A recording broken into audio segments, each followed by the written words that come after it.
Hello and welcome back to today's video. Today I'll be custom supporting the dive coaster I've been building. So it's quite simple to do this actually. All these pieces I'm using here are in-game. I'm just using the support piece, which you can find by going to build mode, walls, framework, and then there you find them all. So I just moved them down, as you can see, and then I add a coaster connector to connect the support and the coaster together. Now you can do them in all forms of shapes and sizes, and then this one will be the tallest one because they're at the top of the lift hill. As you can see here, I'm changing the colours to match the track and supports, and here I'm adding an extra side panel to make it extra safe. And then they do this in normal coasters, but some coasters don't have this, but I'm adding it for extra safety. If it was in a park that has like a lot of tornadoes or something, it'd help it keep the coaster standing, and then if they have particularly high winds, it'll also help with that. And then a trick to help with custom supporting is if you have a piece that you like, you can copy it and then move it over.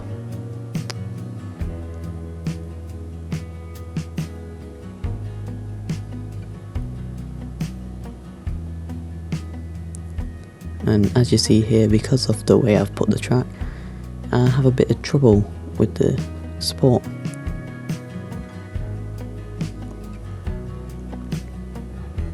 So what I end up doing is moving it further than it needs to be and then moving the other support I placed. What you want to do if you get supports close to track is you'll want to check if a coaster's gonna hit it or not. So I'll do that here in a moment. I think I've already done it. So as you can see here, I'm just adjusting the thing, and I've missed a few parts, but that's okay. So now I'm moving on to the supports of the first drop. Now with this stick coming out of the thing, some coasters have it, but I end up removing it later because it just doesn't fit well and looks too clunky.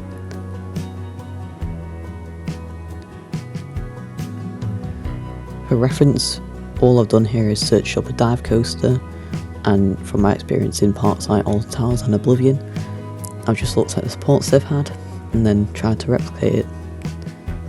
Now they don't have this, which is also why I removed the beam, and then I replaced it later in the video.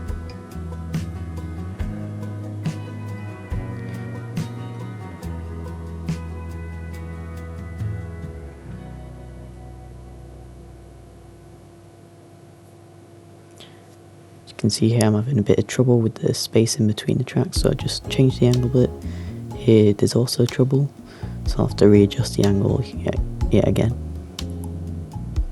And as you can see there, it's perfectly fine.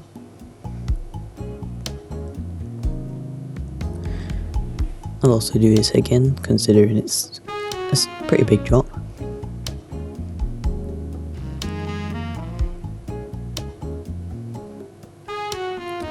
And what I'll do here is I'll angle them first.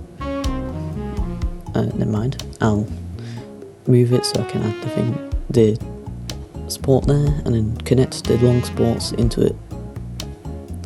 And check out, see if small supports work good with it, but the big supports just look more B&M.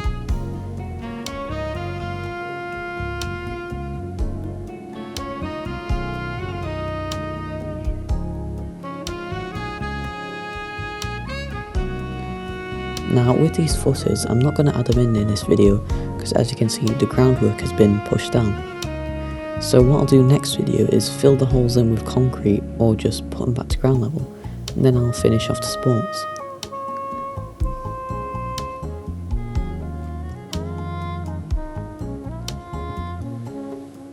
Now this drop will need more supports than most parts of the coaster because it's going to have quite high forces coming out of the first drop. So it'll need a lot of supports to keep the track standing.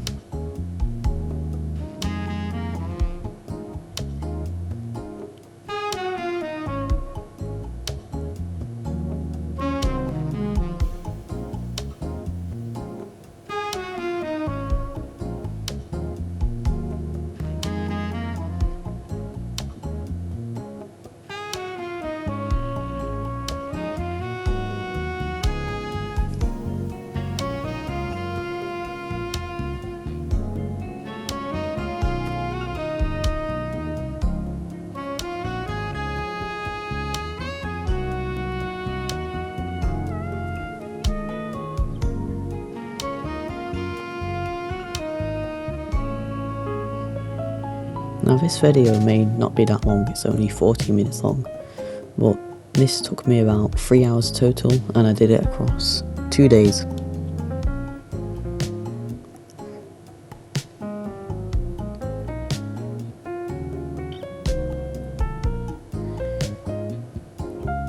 Now with the dive loop, they have similar supports on the back to the first drop. Also you can see here me removing that pole as I said before and changing that to where it is further down. It just looks a lot better and it looks a lot cleaner. Yeah, so like I was saying, here you can see how similar the dive loop supports on the back are and how similar they are to the first drop, with the angled ones towards the floor.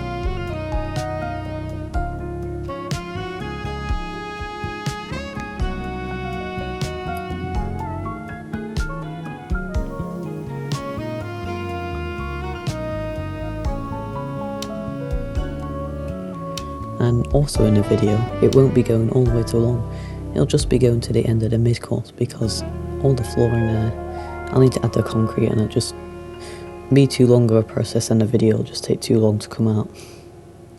So I'll do those in the next episode where I do the concrete and some extra railing sports.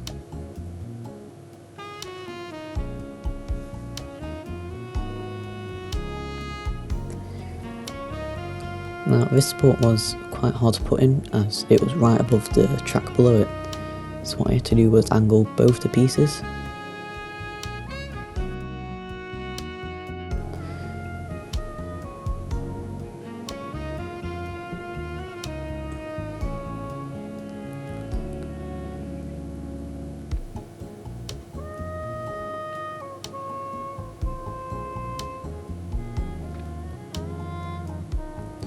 So as you can see, the dive loop is finished and in the end it looks pretty good. Now you could see there to check if it was getting too close to the coaster and it wasn't, so that's clear.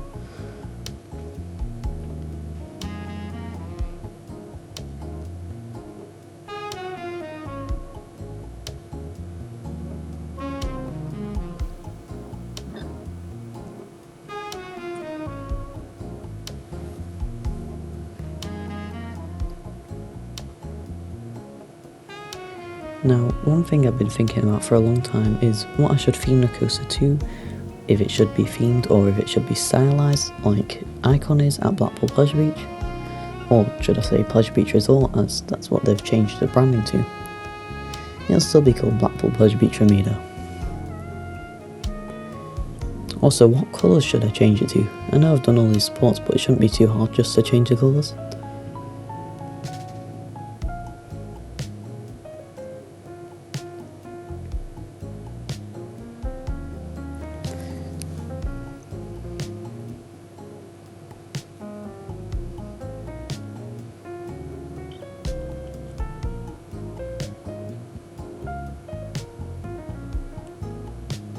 Now with these dive coaster supports, I'm gonna use a technique where I copy them and then I paste it onto the other side to make it the exact same, because it'll be the exact same on the opposite side of the 0G roll.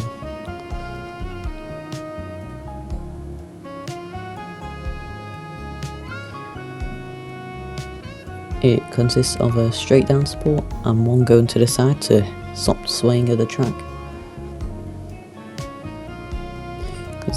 Because the coaster will push forces to the side the support's facing, and you don't want the track bending in that way because it'll put uncomfortable forces on the riders.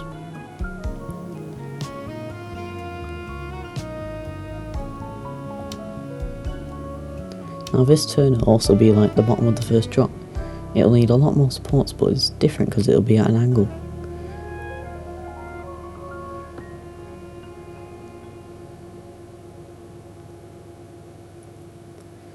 One thing to also help with your supports is to put angle snap on, because it's very hard keeping them straight, and with that you can guarantee you keep it straight.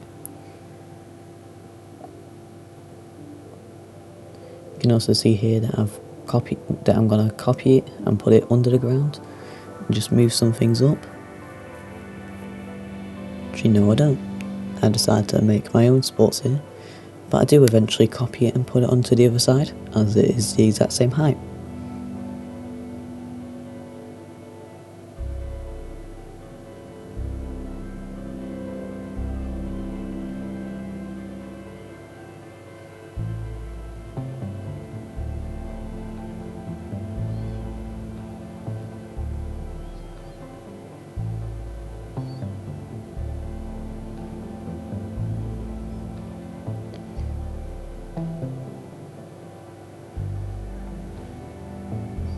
I'm not sure what happened here, but it looks like my game's really laggy, but it's not.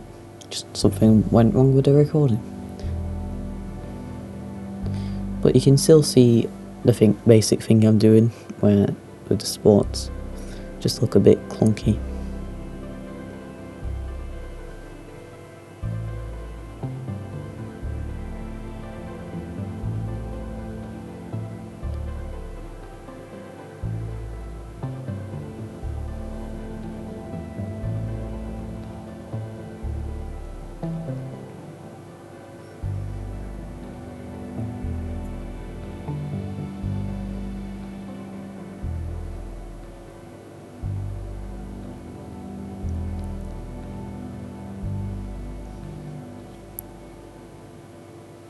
And these are the last two sports I'll be doing on the ride.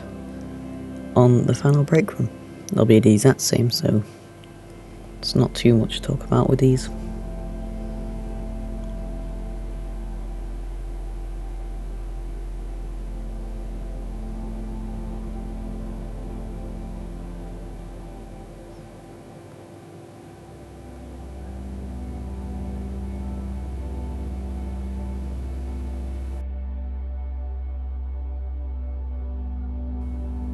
And that's the end of today's video. I hope you enjoyed this new approach I took, where I take through as much of the video as I can about what I'm doing and what's happening during the video. I hope the tips I provided during this video helped a lot, and I hope you can use some of this knowledge in your own Planet Coaster builds. And again, I hope you enjoyed, and I hope you get out there to Pleasure Beach as it opens next week. Goodbye.